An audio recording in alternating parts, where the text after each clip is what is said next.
Welcome to Show and Tell. In this series, I review brand new games quickly and with as much detail as possible. Ready? Go.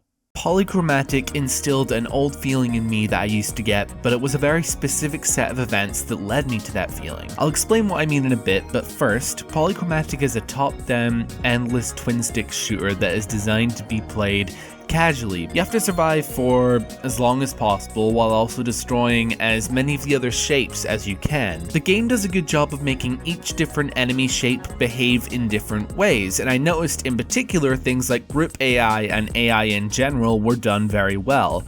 I know that stuff like that can be difficult to get right, but the enemies move in a way that is challenging to avoid but still completely predictable, and that should be commended. It's also just a generally well-polished game, and that might be because the mechanics are simple, and maybe they're too simple.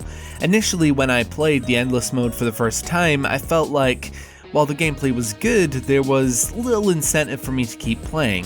It felt kinda bare bones. That was before I saw the leaderboard, and this is what I mean by instilling an old feeling in me.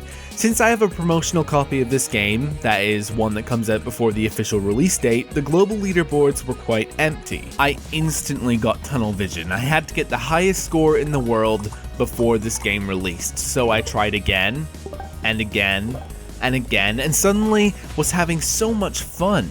In the end I failed, I gave up once I reached 4th place, but the main point is that this is where the game really shines. The gameplay is designed perfectly for leaderboard competition.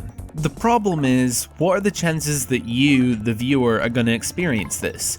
The way I see it, there will either need to be so few people playing the game that you have a realistic chance of reaching the #1 spot globally, or there will need to be so many people playing the game that there is enough competition in your friends list to make it worthwhile. Because I'm going to go ahead and say that it's unlikely you'll get much from this game from a purely isolated experience. Sure, the gameplay is solid, but after a few attempts, it becomes the same thing over and over.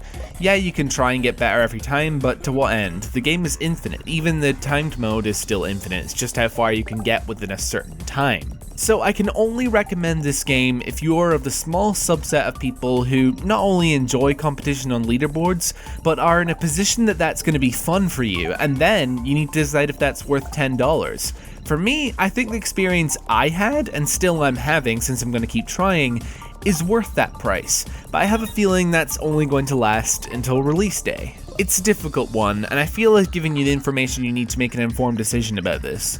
Officially, I will be recommending it on the Steam page, but be aware of what my feelings are behind that recommendation. Thanks for watching. If you feel this review helped you with your purchasing decision, then consider leaving me a like. It makes it easier for other people to find this review.